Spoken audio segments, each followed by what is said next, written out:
Assalamualaikum warahmatullahi wabarakatuh. Saya Diana Sari dari Prodi D3 Teknologi Laboratorium Medis. Saya akan mempresentasikan hasil kerja saya yang berjudul Esai Ilmiah Populer.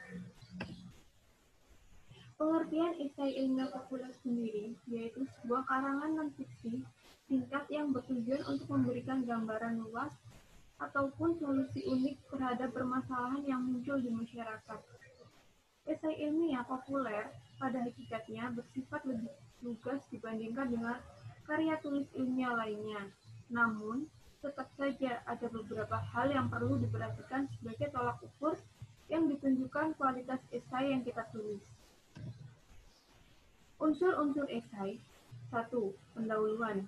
Pada bagian pendahuluan, penulis memberikan gambaran tentang isi esai kepada pembaca. Pendahuluan umumnya berisi definisi, etimologi, asal-usul kata, latar belakang, dan lain-lain. Penulis menyampaikan alasannya menulis esai tersebut, biasanya dengan memaparkan urgensi atau relevansi topik permasalahan yang dibawakan dengan keadaan aktual dunia nyata saat ini. Yang kedua, isi. Bagian isi terdiri dari opini dan gagasan penulis, disertai dengan argumentasi yang kuat dan pembahas yang detail. Selain mempertahankan kreativitas, penulis juga harus tetap berpikir secara kritis dan menyampaikan gagasannya. Sebab sebuah karya esai ilmiah populer tidak boleh menjadi sekedar tulisan yang menarik, melainkan isinya perlu menunjukkan unsur kualitas yang bisa dipertanggungjawabkan. Yang ketiga, yaitu kesimpulan. Lalu, esai pun akan diakhiri dengan kesimpulan, yaitu bagian yang merupakan rangkuman dari keseluruhan isi esai, sekaligus berperan sebagai penutup esai. Penulis dapat menekankan kembali poin-poin penting dari isi esai yang ingin disampaikan pada pembaca agar dapat dipahami dengan jelas. Meskipun demikian, penulis sebaiknya menghindari penggunaan kalimat yang berulang-ulang. Penulis dapat menutup esai dengan kalimat yang persuasif sehingga pembaca dapat ikut menyetujui solusi yang ditawarkan melalui esai tersebut. Tahapan-tahapan penulisan esai di sini yaitu 1. Analisis tema. Tentukan kata-kata kunci dari tema esai. Lalu, analisislah pokok-pokok tersebut, pembahasan yang dapat diambil dari lingkup tema tersebut. Yang kedua, peninjauan, pustaka dan pencarian data. Carilah bacaan atau data yang bermanfaat bagi topik atau gagasan yang dibawakan. Cermati apakah referensi tersebut dapat benar-benar bersifat mendukung. Yang ketiga, pengembangan gagasan. Setelah memperoleh bacaan atau data pendukung, gagasan perlu dikembangkan menjadi suatu solusi yang benar-benar jelas seperti apa yang mekanismenya, agar dapat diimplementasikan dalam situasi yang nyata. Yang keempat, editing. Setelah selesai menyusun isi esai, penulis dapat membaca ulang hasil susunan tersebut untuk mencari hal-hal yang dianggap kurang sesuai. Yang kelima, menyusun daftar pustaka. Kelengkapan dalam penyusunan daftar pustaka sangatlah penting karena berkaitan erat dengan tindakan plagiarisme. Pastikan referensi-referensi yang dicantumkan di dalam daftar pustaka sesuai dengan kutipan yang sesuai digunakan yang penulis gunakan di dalam isi esai. Yang keenam, finishing. Pastikan komponen-komponen esai yang diperlukan sudah lengkap sesuai dari judul, citasi kutipan, hingga daftar pustaka. Contoh esai di sini adalah dampak COVID dari sudut pandang sosial. Pendahuluannya adalah infeksi coronavirus merupakan penyakit yang disebabkan oleh virus corona yang memiliki gejala utama yaitu gangguan pada sistem pernafasan. Karena mewabahnya penyakit ini, membuat pemerintah harus mengeluarkan peraturan baru yaitu PSBB, pembatasan sosial berskala besar. Tetapi, karena adanya peraturan ini, banyak masyarakat yang merasa dirugikan baik dari sudut pandang sosial, ekonomi, budaya, agama, dan lain sebagainya.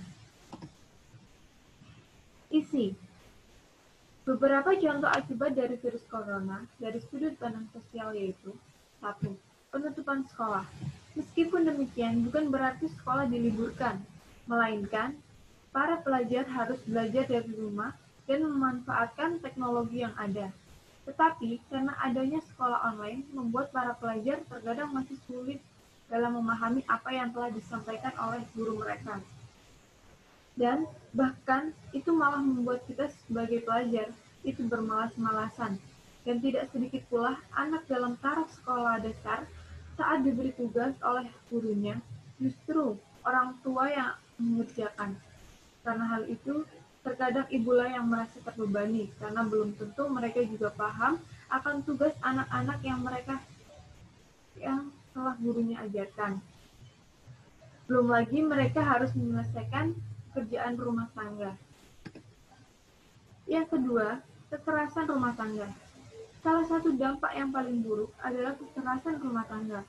Hal ini biasanya disebabkan oleh faktor ekonomi yang menurun.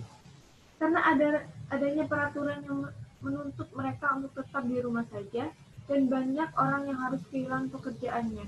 Itu membuat mereka kebingungan untuk mendapatkan pemasukan, sedangkan mereka juga membutuhkan uang untuk memberikan makanan terhadap keluarganya.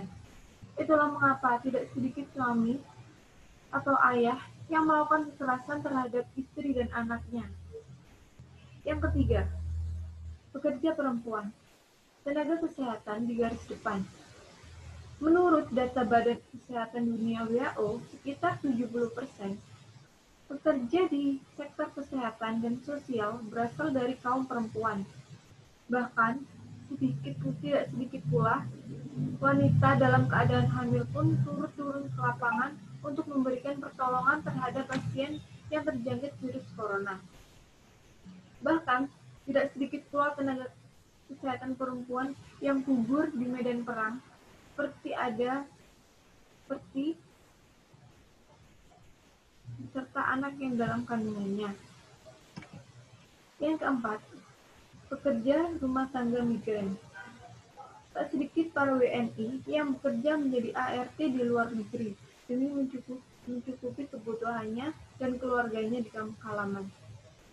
Dampak COVID juga dapat dirasakan oleh WNI yang bekerja di luar negeri, salah satunya seperti jadwal mereka pulang ke Indonesia harus rela diundur bahkan dibatalkan. Karena di sana mereka juga tidak boleh keluar dari rumah. Sulitnya mendapatkan masker dan obat-obatan medis pun juga mereka rasakan karena harganya yang melambung sangat tinggi dan terbatas. Yang kelima, dampak ekonomi jangka panjang. Karena adanya pembatasan sosial berskala besar, ini membuat para pekerja pabrik dan perkantoran harus kehilangan pekerjaan, dan tak sedikit pula para pedagang di pasar tradisional yang mengalami kerugian karena menurunnya pembeli. Bahkan saat ini, banyak masyarakat yang lebih memilih beli barang-barang kebutuhannya melalui via online daripada mereka harus berangkat langsung, karena selain lebih mudah, mereka juga tidak perlu menawar harga yang telah ditetapkan oleh para pedagang. Kesimpulan, oleh karena itu, kita sebagai masyarakat harus bisa bekerja sama untuk memutus rantai penyebaran COVID dengan cara menjaga kebersihan, menghindari keramaian, menjaga jarak, dan juga menggunakan masker saat keluar rumah. Kita juga perlu memiliki sikap toleransi dan juga gotong royong terhadap sesama. Seperti contohnya, kita membantu warga sekitar yang memang benar-benar kesulitan dalam segi ekonomi, misalnya. Dan kita juga tidak boleh mengucilkan orang yang terkena virus COVID atau bahkan mengucilkan keluarganya. Tetapi seharusnya kita bisa saling menguatkan, memberi semangat, dan juga rasa kepedulian terhadap sesama. Sekian video penjelasan dari saya, kurang lebihnya saya mohon maaf. Wassalamualaikum warahmatullahi wabarakatuh.